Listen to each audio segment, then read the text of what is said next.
Once again, welcome back to my channel Mindful English with Shivani Sharma. और अभी आपने कल या परसों मेरी कुछ 6th क्लास की वीडियोस देखी होंगी जो मैंने लेसन्स की पैराफ्रेजिंग की थी। उसमें से एक लेसन था अ डिफरेंट काइंड ऑफ स्कूल, जिसमें हमने ये पढ़ा था कि जो मिस बीम का स्कूल है वो कैसे डिफरेंट है, बाकी आम स्कूल से कैसे डिफरेंट है। यही पढ़ा था ना, मिस बीम है, नरेटर जो है स्कूल में जाता है, वहाँ पर बच्चों के लिए अलग से एक गेम खेली जाती है। That is why that school was called a different kind of school. और जब मैं कोई वीडियो बनाती हूँ तो मैं आपके साथ ये शेयर करती रहती हूँ कि जो बच्चों को क्वेश्चन आंसर्स करने में कई बार प्रॉब्लम होती है, ठीक है। और जब मैं ऐसी किसी प्रॉब्लम की बात करती हूँ तो मैं उन्हीं बच्चों की बात करती हूँ जिनको प्रॉब्लम होती है। बाकी बहुत सारे बच्चों को नहीं भी होती है, that is a different matter, ठीक है। लेकिन कुछ बच्चों को होती है, तो उन्हीं बच्चों की वो प्रॉब्लम सॉल्व करने के लिए, उनका काम आसान करने के लिए, और उससे भी अच्छा वो बच्चे अपने क्वेश्चन आंसर इस तरीके से कैसे कर पाएँ कि उनको ज़्यादा जो है ना, ज़्यादा मतलब वो समझ कर उसको कर पाएँ, उनको पता हो कि किस क्वेश्चन में क्या करना है, राइट। तो आज की वीडियो पर हम a different kind of school के क्वेश्चन आंसर्स करेंगे। Once again good evening everyone, right. और मैंने आपको बता दिया है कि a different kind of school. तो क्वेश्चन आंसर में मैं कई बार क्या देखा है, मैं पहले भी आपको बता चुकी हूँ बहुत बार। क्वेश्चन में कई बार क्या देखा है कि बच्चे क्वेश्चन तो कर लेते हैं, है ना, हम पेरेंट्स भी उनको करवा देते हैं, लेकिन बच्चे को समझ नहीं आती। जैसे एक बार मैं अभी थोड़ी दिन पहले एग्जामिनेशन हॉल में गई थी, मतलब किसी का एग्जाम चल रहा था, ये नहीं बताऊंगी कहाँ था। तो बच्चों को क्वेश्चन का मीनिंग नहीं पता था, वो छोटे छोटे मीनिंग पूछते थे ना, इसका मीनिंग क्या है, इसका क्या है, इस तरह से। बच्चों को आंसर आता होता है, क्वेश्चन नहीं पता होता क्या है। तो चलो कोई बात नहीं, उन्हीं बातों को डिस्कस करने के लिए मैंने आज की वीडियो बनाई है। और मुझे लगता है कि ये कुछ पेरेंट्स के लिए भी हेल्प होगी, कुछ बच्चों के लिए तो है ही है, लेकिन हम पेरेंट्स के लिए भी कई बार ऐसी हेल्प की ज़रूरत होती है। और मैंने बताया हुआ कि जब आप वीडियो देखोगे तो आपको अपनी बुक्स खुद यूज़ करनी है, खुद खोलनी है। हर चीज़ मैं यहाँ पर नहीं लिखूँगी। क्यों? क्योंकि हम टीचर्स ने, हम पेरेंट्स ने बच्चों को एम्पावर करना है, ठीक है। हमने उनको इतने ज़्यादा डिपेंडेंट नहीं बनाना कि वो हर चीज़ उनको स्पून फीडिंग की तरह मिले। ये तो फिर बड़े होकर अपनी लाइफ को कैसे हैंडल करेंगे, है ना। तो हर चीज़ मेरे लिए आसान है, मैं यहाँ पर या किसी तरह से स्क्रीन शेयर करके बना सकती हूँ, लेकिन नहीं। अभी आप क्या करोगे, पहले तो आराम से बैठिए 2 मिनट। पढ़ने से पहले हमेशा 2 मिनट अपने आप को एक पॉज दिया करो, एक आराम से बैठा करो। बुक लेके आइए हनीसकल और पेज नंबर 62 पर खोलिए। और मैं आपको पहले भी बता चुकी हूँ, चलिए मैं बैठ जाती हूँ।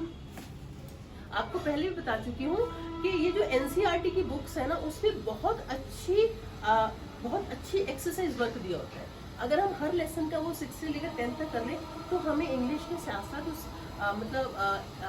इंग्लिश के साथ साथ हमें और बहुत सारी चीज़ें पता चल रही।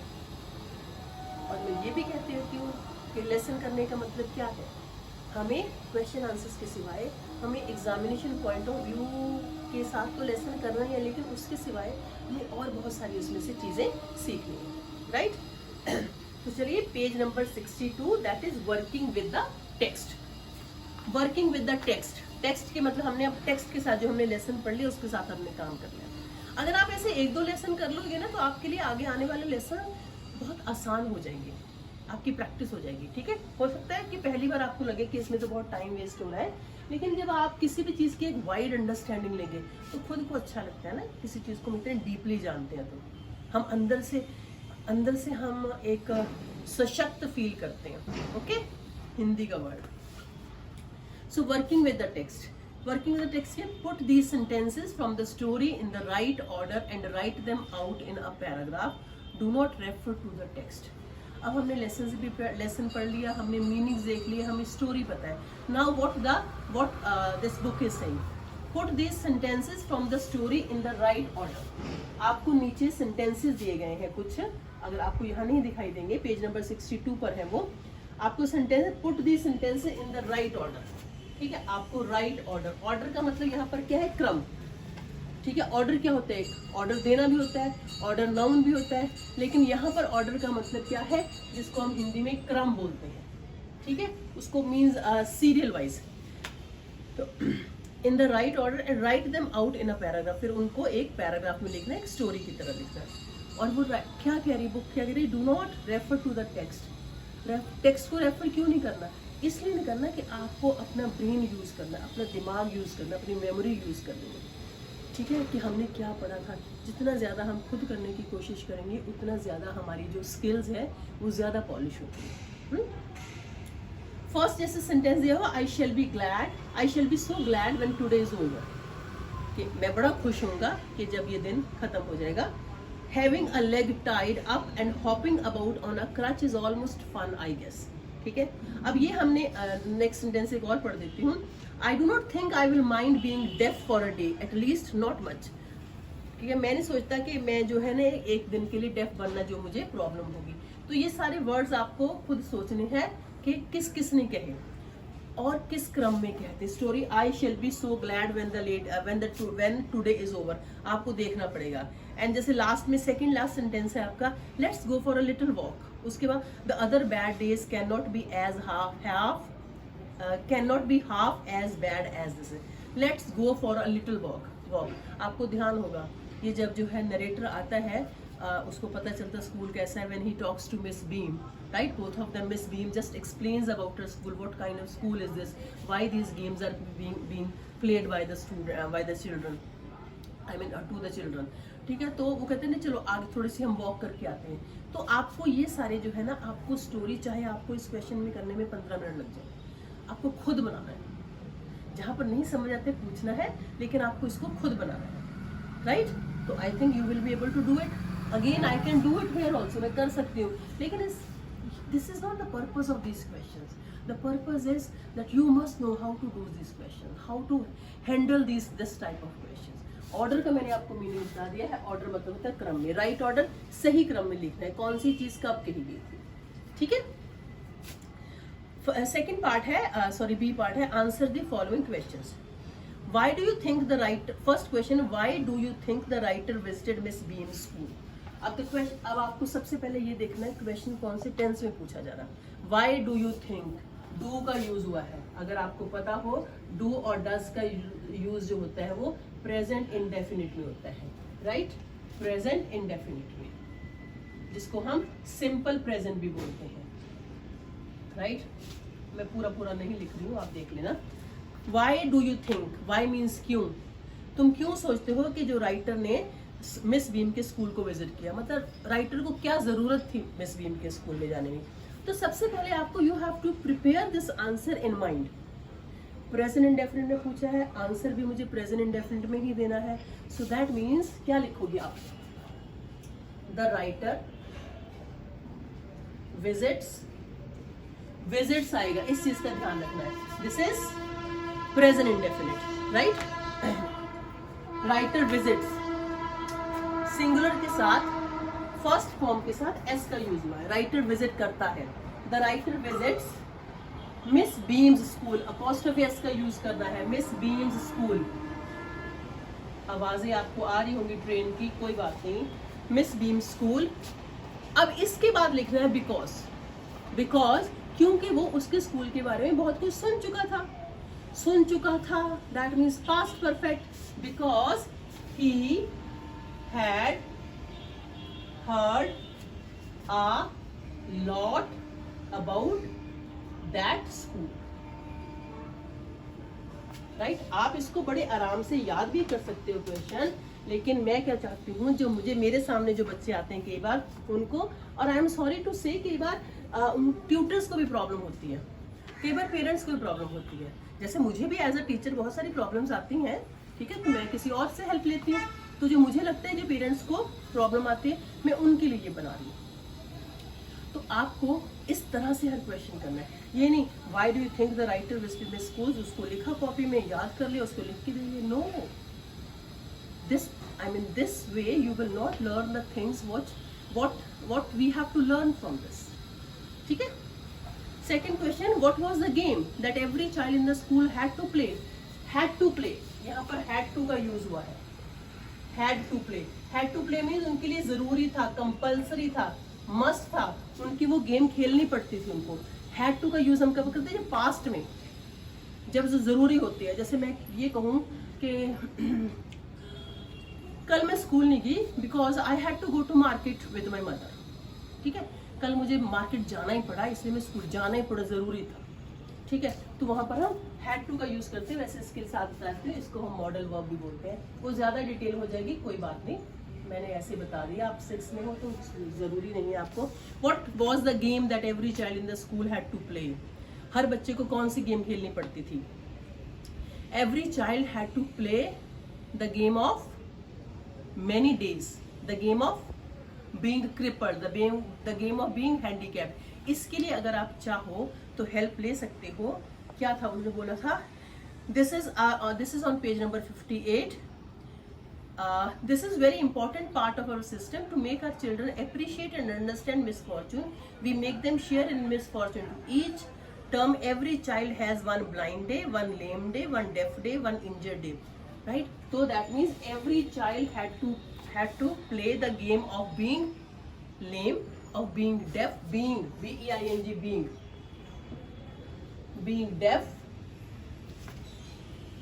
being lame, right? Being blind, ये सारे कि उनको ये सब बनना पड़ता था एक दिन के लिए सबको।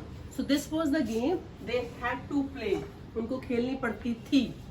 राइट अगर मैं कहूँ नहीं आपको ये कॉपी कंप्लीट करनी है, then I will say you have to, तुम्हें ये कॉपी कंप्लीट करनी है, you have to complete this copy notebook, right. तो ये प्रेजेंट में है। नेक्स्ट क्वेश्चन है, each term every child has one blind day, one lame day, complete the line. ये आप कंप्लीट कर सकते हैं। Which day was the hardest? सबसे ज्यादा मुश्किल दिन उनके लिए कौन सा होता था? तो सबके लिए वो अलग अलग दिन था ना, that you can write. So, what was the purpose of these special days? अब ये जो स्पेशल डेज उनके लिए रखे हुए थे, उनका पर्पस क्या था, ये भी आपको खुद समझना है। What was the purpose of these special days? इनका ऐसी मतलब गेम खिलवाने की क्या जरूरत थी उनको स्कूल में? सीधे साधा स्कूल भी रखा जा सकता था, लेकिन वो मिस बीम क्या कह रही है, इसी पेज पर उन्होंने कहा था ना, उनका मेन मकसद क्या था? गर्मी बहुत ज्यादा है, एक second, right. During okay on page number 58 you can read to make our children appreciate and understand misfortune, ठीक है, एप्रिशिएट एंड, क्योंकि वो मिस बीम क्या चाहती थी, इन बच्चों को लाइफ के बारे में पता चल सके, सोशल लाइफ के बारे में पता चल सके, फैमिली लाइफ के बारे में पता चल सकते, अदरवाइज ह्यूमन लाइफ के बारे में पता चल सके। तो फिर से वही बात है कि हमारी जो एजुकेशन है उसका पर्पस ये है कि we should become better human beings, we should become better citizens, we should become responsible people, ठीक है। तो उसमें क्या था, so that the children can appreciate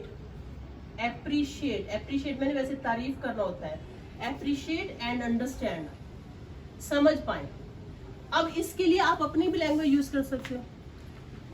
The purpose of these special days was to teach the children, to teach the students to understand the reality of life, to understand the essence of life भी बोल सकते हो आप, ठीक है, essence of life। और तुम ये भी कह सकते हो to understand the depth of life, to understand the meaning of misfortune। और हम ये भी कह सकते हैं the purpose of these special days was to teach the students to make them better human beings, again वही वाले words, ठीक है। तो what I am trying to tell, मैं आपको क्या समझाना चाह रही हूँ कि आपको एक लाइन नहीं रखनी है कि appreciate and understand misfortune, आपने इस लाइन को समझना है कि इसके थ्रू आप और क्या यूज कर सकते हैं, ठीक है, to understand life, to become better human beings like this, ठीक है। और नेक्स्ट जो है मैं आपको बता देती हूँ, आपको पेज नंबर 63 पर ही है, बी पार्ट है, reward these lines from the stories. Reward